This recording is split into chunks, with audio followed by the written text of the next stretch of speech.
I lived here until I was 11, but I wasn't allowed inside half the rooms.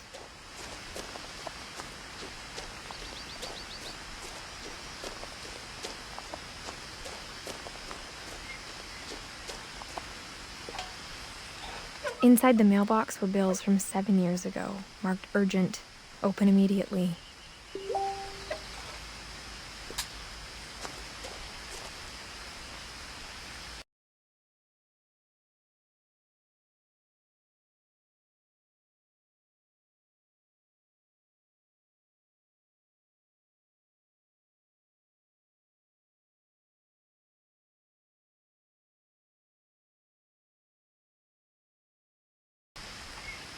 I hadn't been back since my brother Lewis's funeral.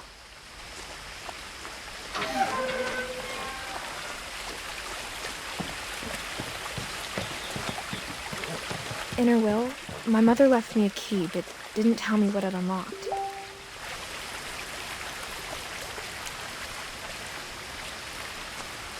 Maybe she thought I'd know, or she thought that the mystery would be enough to bring me back.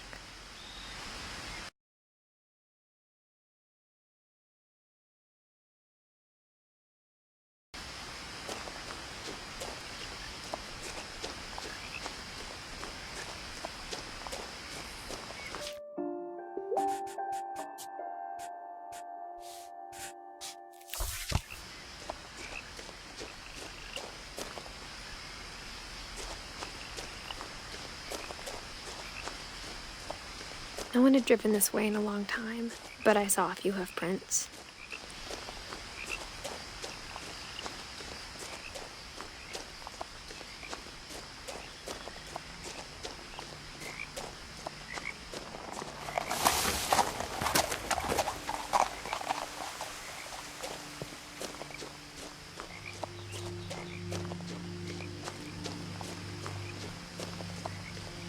The truth is, even after I inherited the house, I never thought I'd come back to it. But now I had questions about my family that only the house knew the answers to.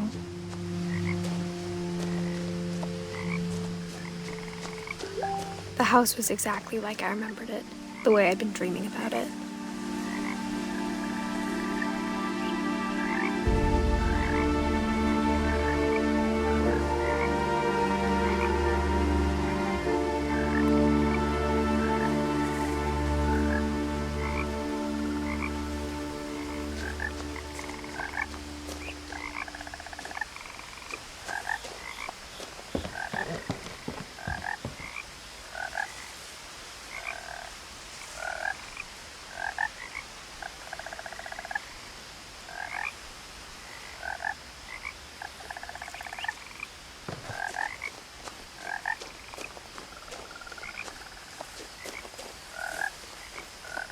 As a child, the house made me uncomfortable in a way I couldn't put into words.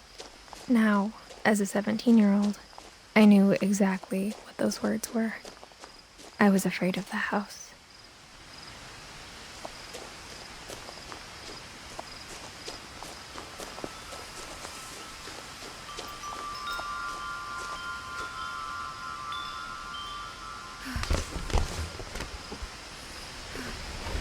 Crawling through the doggy door used to be a lot easier when I was 11.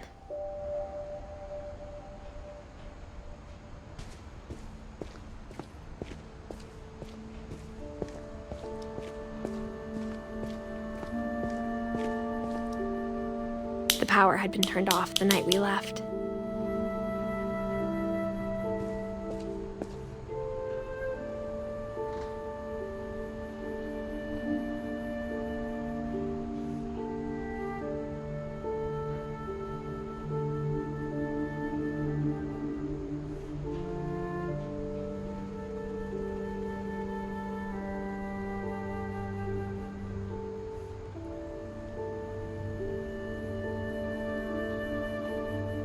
For the first time in years, I felt like I was home.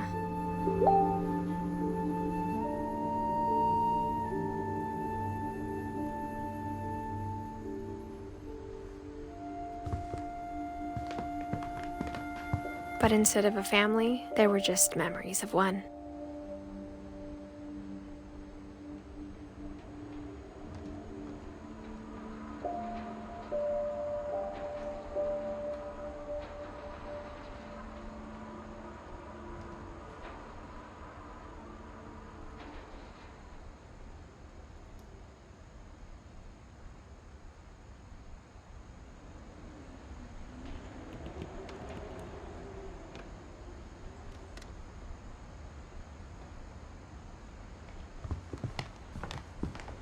Like how only one restaurant would deliver to our house, so we had Chinese a lot.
Nothing in the house looked abnormal.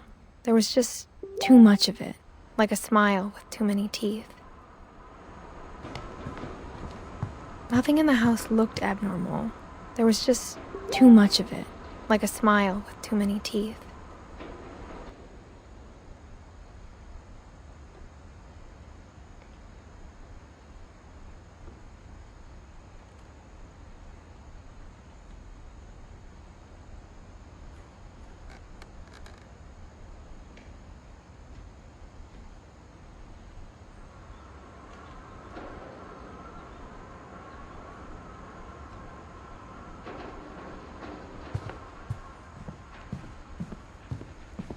A lot of things got left behind in the whirlwind of that last night.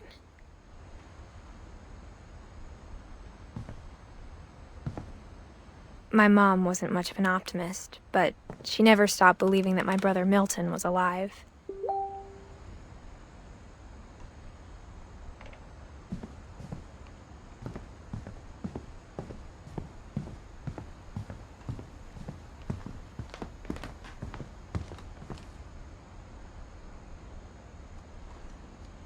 The table was still a wreck from the night we left. It was like a bomb had gone off, killing everyone but sparing the furniture.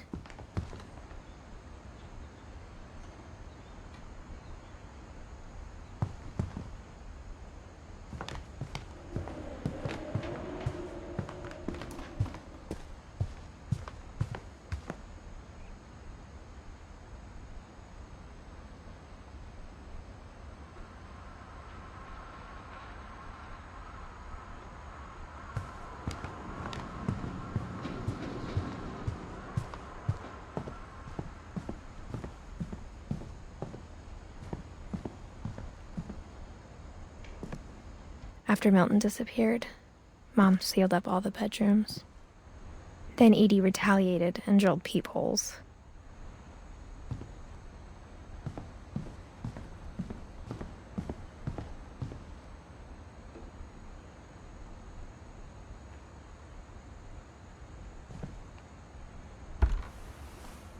The last time I was in Edith Sr.'s room, I was 10 and she was painting my portrait.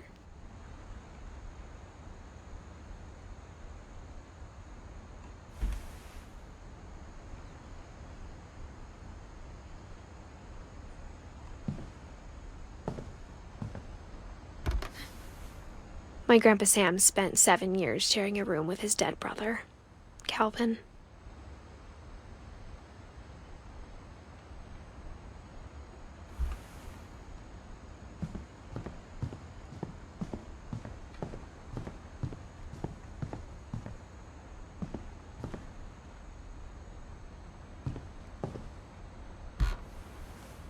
Barbara was a child star for 2 years, until America grew out of it.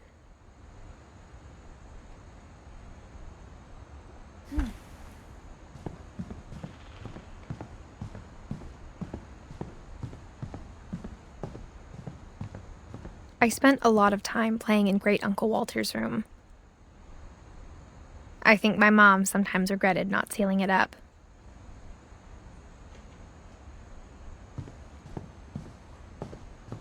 Louis told me there were secret passages, but I never believed him.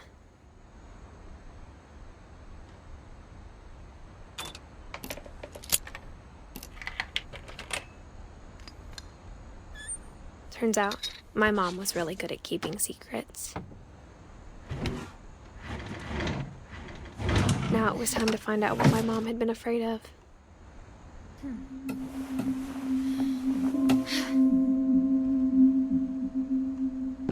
Reading this, maybe it sounds like I had a plan, but I had no idea what was behind that door.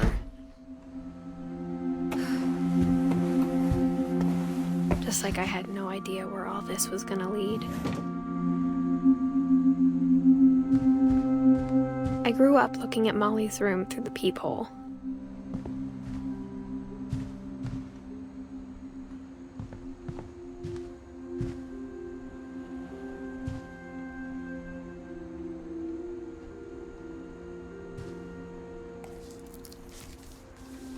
December 13th, 1947. Dear Diary, I'll be gone soon, but I wanted to tell somebody about what's gonna happen. It started when Mom sent me to bed without dinner. I woke up and I was starving, so I looked around for something to eat.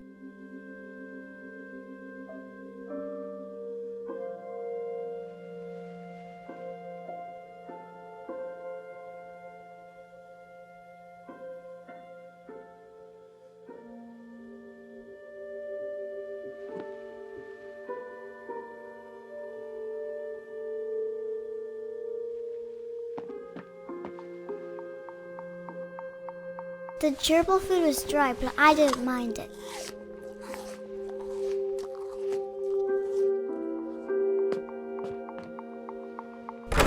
Mom, can I come out now? Sweetheart, it's late. Go to sleep.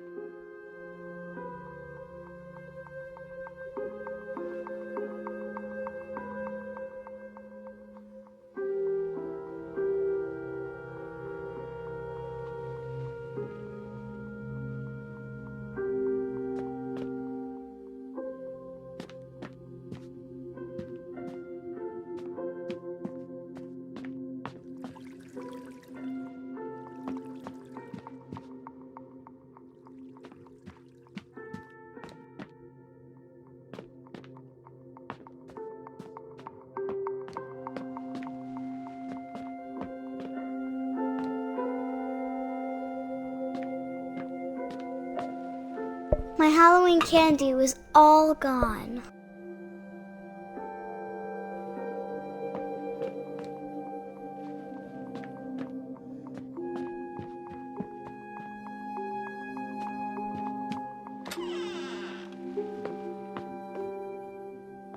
I kept eating and eating.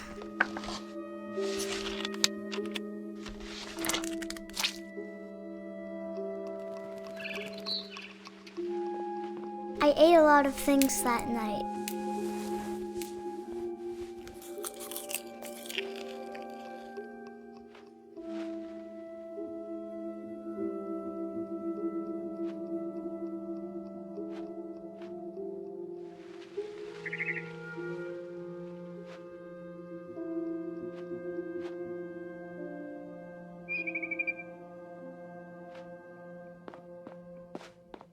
Then I heard chirping outside my window.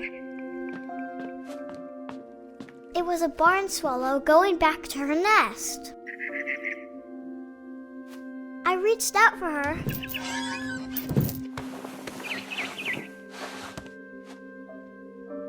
And suddenly, I was a cat.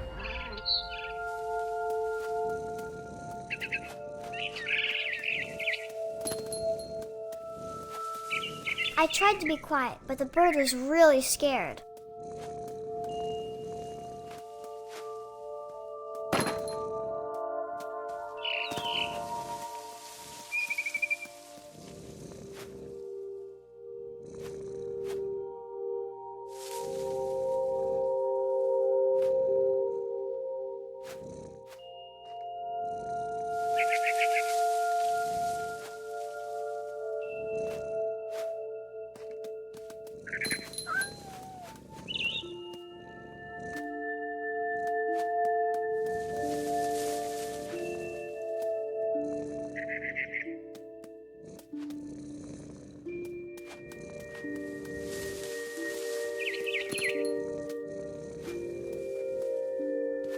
Mom and Dad didn't even look at me.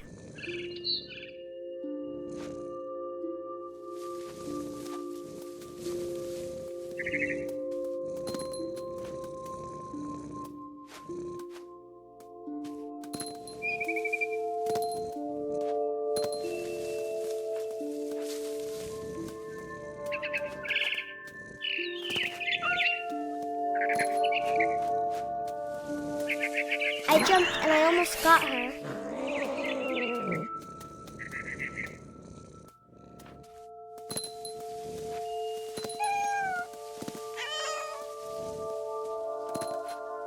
Now I was up in the big tree.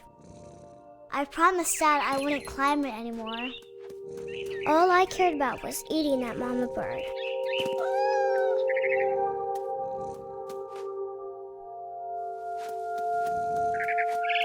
I gobbled her up. And suddenly, I was an owl. First, all I heard was the wind. Then I heard little teeth nibbling in the grass.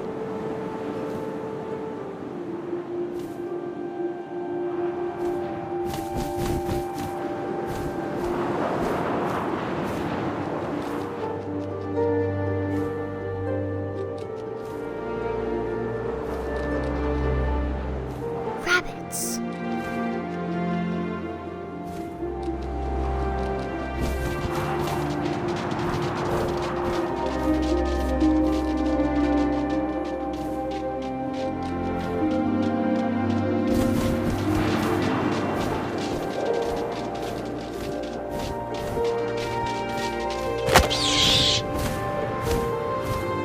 I imagined his face looking up and seeing mine through my talons. I swallowed him up, and I didn't chew one bit. Then I flew off to find something bigger.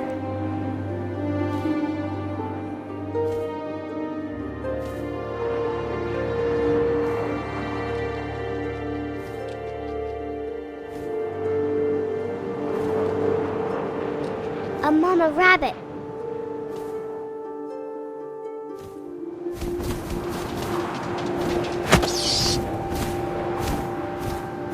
She was almost too big to carry. I started choking, but I couldn't stop eating. And suddenly, I was a shark.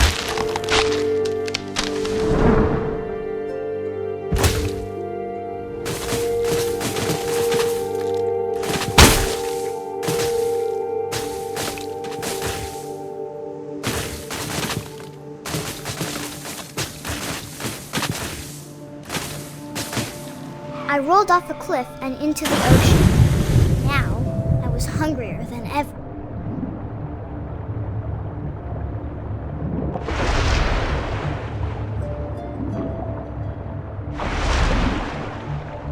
I wanted fat, juicy seals. I tore off her flipper, and it tasted really good.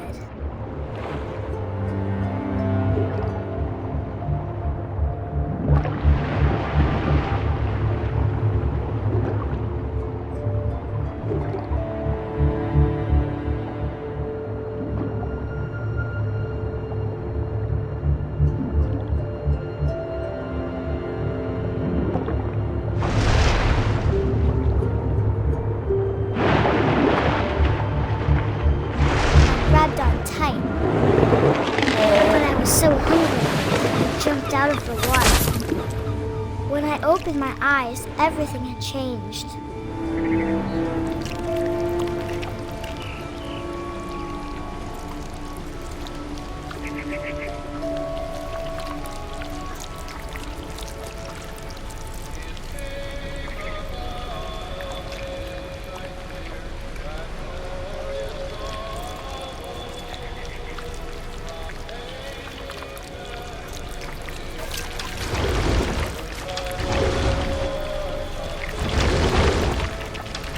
A monster, and I smelled people everywhere.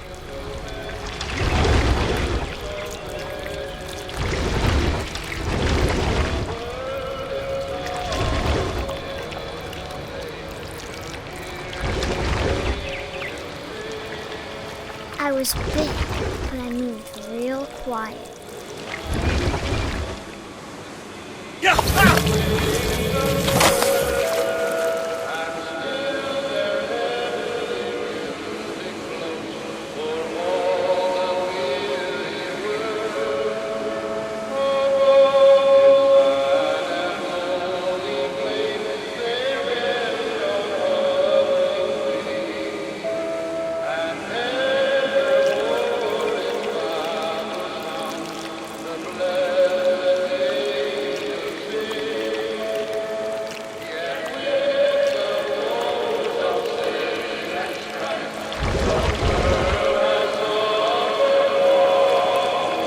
I wanted to stop, but also I didn't.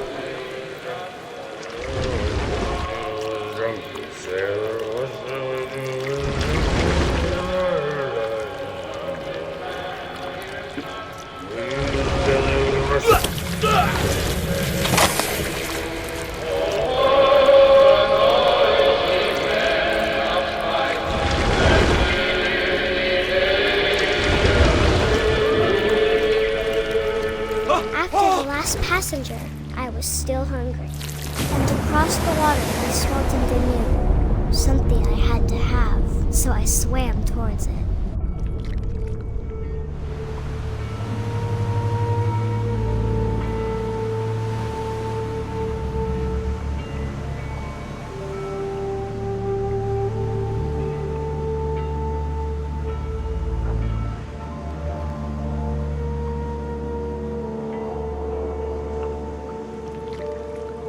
I slithered onto the sand, and the good smell went into an old pipe.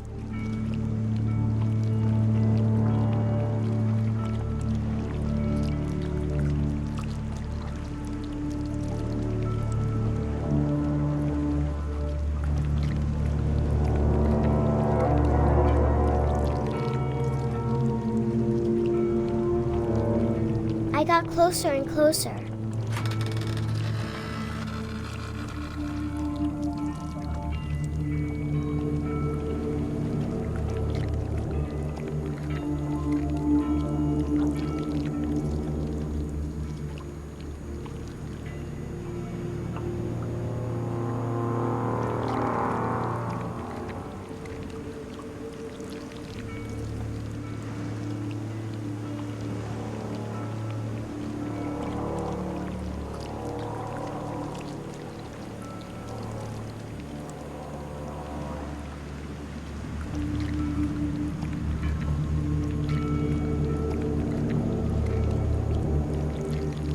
All my stomach started growling. And suddenly, I was me again. I held my breath for a long time, but I couldn't hear anything. I think it's waiting for me to fall asleep. But it's not going to wait much longer. It needs to feed, and we both know I will be delicious.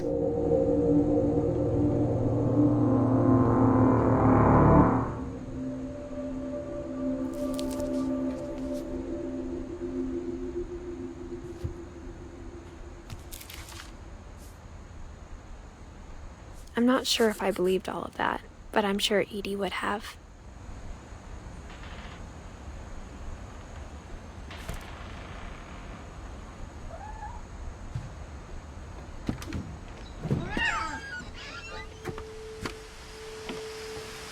This will be obvious later, but my mom never told me any of these stories.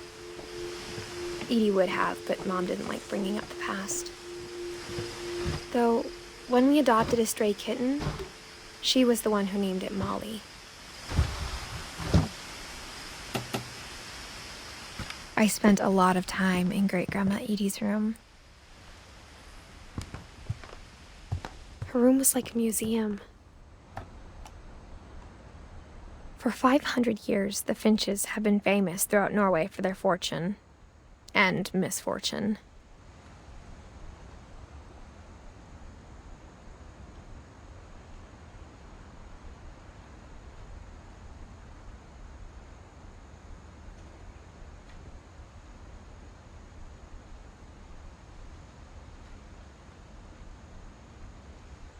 Odin Finch buries the latest victims of the family curse, his wife Ingeborg and their newborn son, Johan.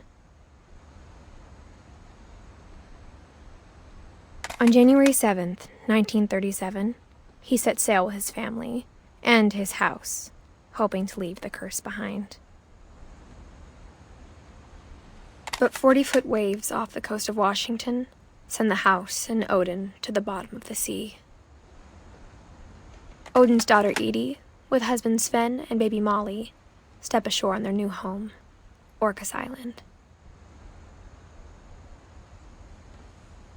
Odin Finch is the first to be buried in the new family cemetery.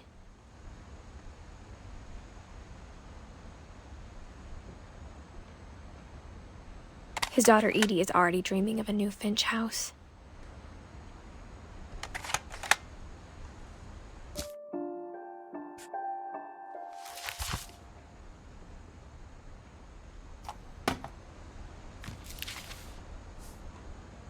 Whatever's wrong with this family, it goes back a long ways.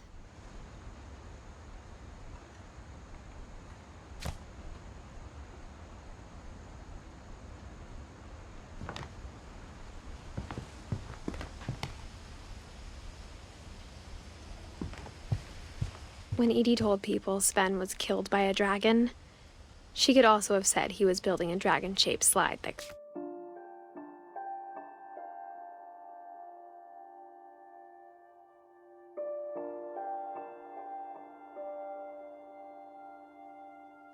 collapsed. She could have, but dragon-shaped slide that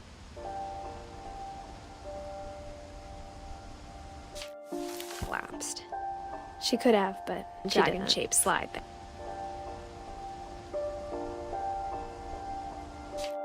collapsed. She could have, but dragon-shaped slide that